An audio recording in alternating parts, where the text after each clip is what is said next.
دنیا چاہے مشرق میں جائے، دنیا چاہے مغرب میں جائے، چاہے آسمانوں کی بلندیوں پہ جائے یا زمین کی تہوں میں جائے، اس کے بغیر کوئی چارہ کار نہیں ہے کہ اگر امام نبی کا قائم مقام ہوتا ہے، اس کا خلیفہ و جانشین ہوتا ہے، تو پھر امام وہی ہوگا جو نبی کے کمالات کا حامل نظر آئے۔ یا علی، نبی کی مسند پہ وہی بیٹھے گا جو نبی کے صفات کا حامل ہوگا،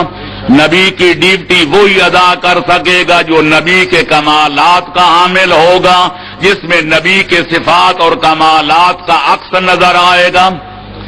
اب رہے گی یہ بات کہ وہ نبیوں کے کمالات کیا ہوتے ہیں، ان کے صفات کیا ہوتے ہیں۔ اگر آپ کا حافظہ کمزور نہیں تو میں نے کل عرض کیا تھا کہ کوئی نبی اس وقت تک نبی نہیں بن سکتا جب تک اس میں 5 صفتیں نہ پائی جائیں۔ پہلی صفت ہر نبی کے لیے ضروری ہے کہ وہ گناہوں سے پاک ہو، یعنی معصوم ہو۔ ہر نبی کے لیے لازم ہے کہ وہ عالم علم لدنی ہو، تمام لوگوں کی ضروریات کا علم رکھتا ہو اور وہ دنیا کے سکولوں میں نہ پڑھے، خالق اکبر کے مدرسہ لدنی سے فراغت کی سند لے کر آئے۔ اور تیسری بات میں نے عرض کی تھی، اس کے لیے بہادر ہونا ضروری ہے، کبھی ڈرپوک نبی نہیں ہو سکتا۔ عرض کیا تھا نبی کے لیے اعلی خاندان کا فرد ہونا ضروری ہے، جس کے مرد اور خواتین کے کردار کی طرف کوئی دشمن بھی انگلی نہ اٹھا سکے۔ اور 5ویں صفت ہی عرض کی تھی کہ ہر نبی کے لیے صاحب معجزہ ہونا ضروری ہے، تاکہ معجزہ اس کی نبوت کی سند بن سکے۔ تو میرے دوستو،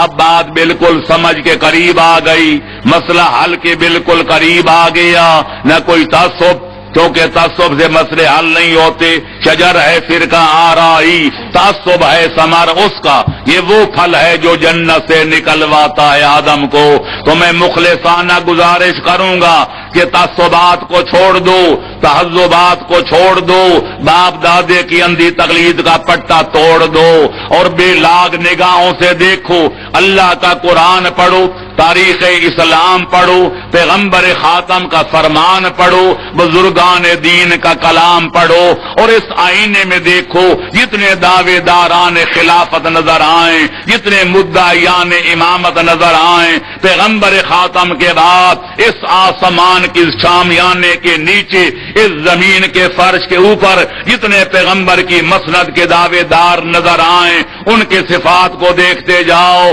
ادھر پیغمبر کے کمالات کو دیکھتے جاؤ۔ ان امیدواروں میں جو پیغمبر کے صفات و کمالات کا حامل نظر آئے، سمجھ لو کہ پیغمبر کی مسند کا وارث وہی ہے۔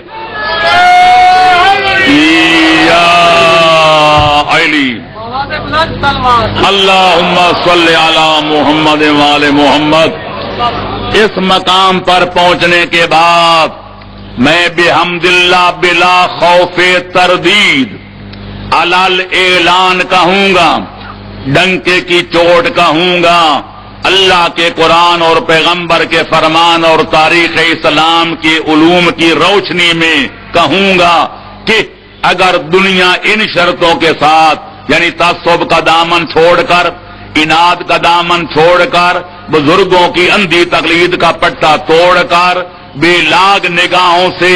اگر اللہ کا قرآن پڑھیں گے، پیغمبر خاتم کا فرمان پڑھیں گے، بزرگان دین کا کلام پڑھیں گے اور تاریخ اسلام پڑھیں گے، تو بے شک پڑھتے پڑھتے، تحقیق کرتے کرتے، کتابوں کی ورگردانی کرتے کرتے یہ دنیا ختم ہو جائے گی، آسمان کا شامیانہ زمین پہ گر جائے گا، یہ فرش زمین پانی میں دھس جائے گا، میں کیا عرض کروں، یہ دنیا کی بساط لپیٹ کے رکھ دی جائے گی، آفتاب قیامت مغرب کی جانب سے طلوع ہو جائے گا، پر اللہ کے قرآن سے، پیغمبر خاتم کے فرمان سے، بزرگان دین کے کلام سے اور بالخصوص تاریخ اسلام سے